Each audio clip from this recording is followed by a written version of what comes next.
Halo semuanya, selamat pagi dan salam sehat. Saya atas nama Larisma Leonus Sinurat dari kelas 11 PMIPA 1. Di kesempatan kali ini saya akan membahas tentang perang kolonialisme dan imperialisme. Selamat menyaksikan. Perang melawan kolonialisme dan imperialisme. Perjuangan melawan kolonialisme dan imperialisme berawal dari kekejaman penjajah yang terjadi pada praktik diskriminasi dan ketidakadilan, maka terjadilah penderitaan rakyat yang mencakup dua sub besar, yaitu yang pertama, perang melawan hegemoni dan keserakaan kongsi dagang, yang kedua, perang melawan penjajahan Belanda. Bagian pertama yaitu perang melawan hegemoni dan keserakaan kongsi dagang, yaitu yang mencakup 8 perlawanan. Yang pertama, kita akan membahas Aceh versus Portugis dan VOC. Setelah Malaka jatuh ke tangan Portugis pada tahun 1511, justru membawa hikmah bagi Aceh. Banyak para pedagang Islam yang mengalihkan kegiatan perdagangannya dari Malaka ke Aceh. Dengan demikian, perdagangan di Aceh semakin ramai. Hal ini telah mendorong Aceh berkembang menjadi bandar dan pusat perdagangan. Kerajaan Aceh muncul sebagai kekuatan baru yang berhasil menguasai daerah perdagangan seperti di pantai timur Sumatera sebelah utara. Bahkan Aceh kemudian mampu mengendalikan pusat-pusat perdagangan di pantai barat Sumatera seperti di Barus, di Tiku, dan Pariaman. Pada masa pemerintahan Sultan Alauddin Rekon Al-Kahar pada tahun 1537 sampai 1568, terkenal sebagai tokoh yang mengacehkan kawasan pantai barat Sumatera. Tampilnya Aceh sebagai kekuatan ekonomi dan politik di kawasan pantai Sumatera Barat dan pantai timur Sumatera sangat disegani oleh pedagang-pedagang asing.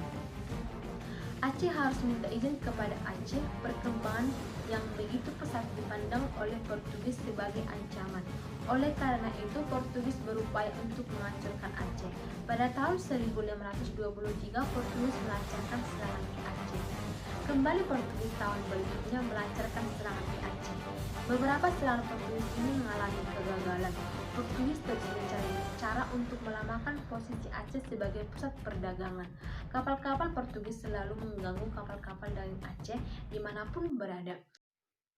Yang kedua yaitu kita akan membahas Maluku angkat senjata. Portugis berhasil memasuki Kepulauan Maluku pada tahun 1521. Mereka memusatkan aktivitasnya di Ternate. Tidak lama berselang orang-orang Spanyol juga memasuki Kepulauan Maluku dengan memusatkan kedudukannya di Tidore. Terjadilah persaingan antara kedua belah pihak. Persaingan itu semakin tajam setelah Portugis berhasil menjalin persekutuan dengan Ternate dan Spanyol bersahabat dengan Tidore. Semua ini tidak terlepas dari ambisi bangsa-bangsa barat untuk menguasai perdagangan dan menanamkan kekuasaannya di Maluku.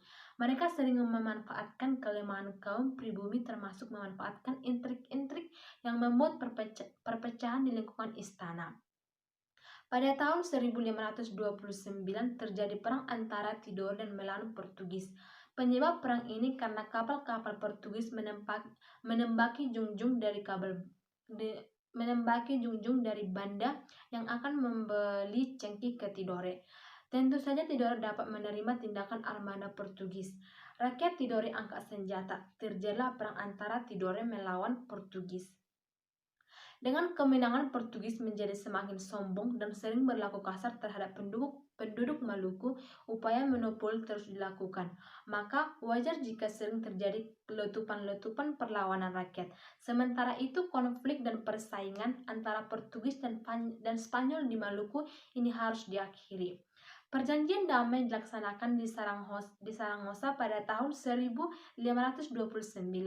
Berdasarkan perjanjian Sarangosa disepakati oleh bahwa Portugis tetap berkuasa di Maluku, sementara Spanyol berkuasa di wilayah Filipina. Dengan demikian, setelah ditandatangani perjanjian Sarangosa, kedudukan di Portugis di Maluku semakin kuat.